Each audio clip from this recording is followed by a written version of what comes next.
ఒక్కసారి కొమ్మూరి గోల్డ్ కి కాల్ చేయండి. తాకట్లో ఉన్న మీ బంగారాన్ని విడిపించి మార్కెట్ ప్రైస్ కి వాళ్ళు కొనుక్కుని మిగతా డబ్బులు మీకు ఇచ్చేస్తారు. అవును. మీరు విన్నది కరెక్టే.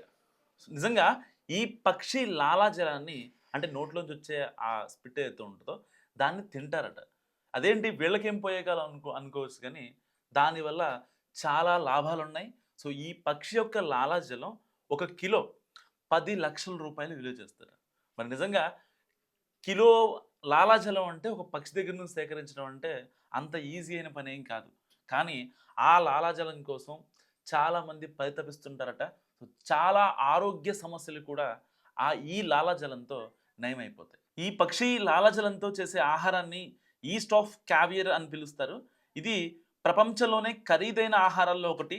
వాస్తవానికి ఇది పక్షి గూడు నుంచి తయారు చేసే సూప్.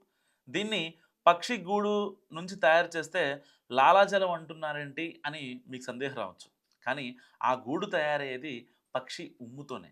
సో, స్విఫ్ట్లెఫ్ట్స్ అనే చిన్న పక్షులు కొండ అంచుల్లో గూళ్ళు పెడతాయి. అవి తమ ఉమ్మును ఉపయోగించి కప్పు షేప్‌లో మనం టీ తాగే కప్పు ఉంటది కదా! ఆ షేప్‌లో గూళ్ళను తయారు చేస్తాయి. సో, ఆ ఉమ్ము గాలి తగలగానే గట్టిపడి గూడులా మారుతుంది. దాన్ని సేకరించి వివిధ విధానాల్లో శుభ్రం చేసి దాన్ని సూప్‌లా తయారు చేస్తారు. మరి ఆ ఉమ్ములో ఏముంటుందంటే పక్షి నోటి నుంచి వచ్చే స్వచ్ఛమైన లాలాజలం అది. అందులో చాలా ప్రోటీన్స్, పోషకాలు ఉంటాయి. కాబట్టి చైనాతో పాటు పలు ఆసియా దేశాల్లో ఈ సూప్‌ను చాలామంది ఇష్టంగా తింటారు.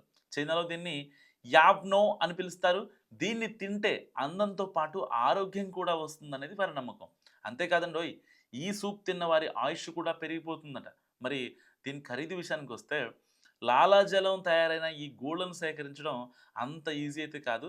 ఎందుకంటే ఈ గూళ్ళు రాతి పర్వతాల శిఖరాలపై ఉంటాయి. సో, మన నార్మల్‌గా ఈ తెలుగు స్టేట్స్ లాంటి మన ఇండియా స్టేట్స్‌లలో ఉండవు. రాక్ హిల్స్ ఎక్కడైతే ఉంటాయో అలాంటి ఏరియాస్‌లో మాత్రమే ఉంటాయి. సో, దీంతో తాళ్ల సాయంతో కొండపైకి ఎక్కి వీటిని కలెక్ట్ చేయాల్సి ఉంటుంది. అది చాలా సాహసంతో కూడుకున్న పని ఒక రకంగా చెప్పాలంటే. సో, అంత ఎత్తు నుంచి పడితే ప్రాణాలు పోతాయి. దాన్ని సేకరించగానే పని అయిపోతుందనుకుంటే అసల పొరపాటే అని చెప్పాలి. అండ్ దాన్ని శుభ్రం చేసే ప్రక్రియ కూడా పెద్ద ప్రాసెస్. ఎందుకంటే ఆ గూళ్ళల్లో పక్షులు నివాసం ఉంటాయి. దానివల్ల అందులో ఆ పక్షుల రెట్టలు, వాటి ఈకలు ఉంటాయి.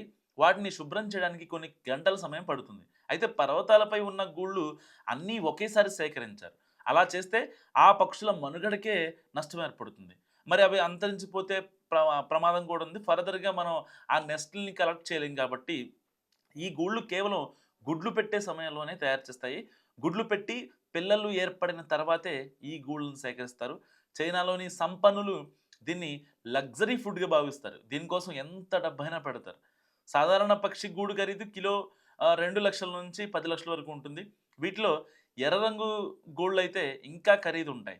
సాధారణంగా తెల్ల గూళ్ళైతే 2,50,000 నుంచి 5,00,000 వరకు ఉంటాయి. అండ్ సేకరించేటప్పుడు ఈ గూళ్ళు గట్టిగా ఉంటాయి. వాటిని మళ్ళీ లిక్విడ్ లాగా మార్చి సూప్ తయారు చేస్తారు. రెస్టారెంట్‌లో ఒక గిన్నెడు అంటే నార్మల్‌గా మీడియం సైజ్ ఒక 50 ఎంఎల్ అనుకోండి. ఆ సూప్ ఖరీదు 2,500 నుంచి 10,000 వరకు ఉంటుంది. ఇది ఆ పక్షి లాలాజలం రంగు, నాణ్యతపై ఆధారపడి ఉంటుంది. సో, ఇది ఇప్పుడు ధనవంతుల స్టేటస్ సింబల్‌గా మారడంతో వరల్డ్ వైడ్‌గా భారీగా డిమాండ్ పెరిగింది. పైగా ఈ సూప్ తాగితే అందంగా, అమాంతంగా పెరిగిపోతుందని, చర్మ సమస్యలు రావని, చర్మం కాంతివంతంగా మెరిసిపోతుందనే ప్రచారంలో కూడా ఉండడంతో జనాలు ఎగబడి మరీ ఈ సూప్ తింటున్నారు. సో, ఈ పక్షి సూప్ గురించి మీరేమనుకుంటున్నారో కామెంట్ చేయండి. చూస్తూనే ఉండండి మనం టీవీ.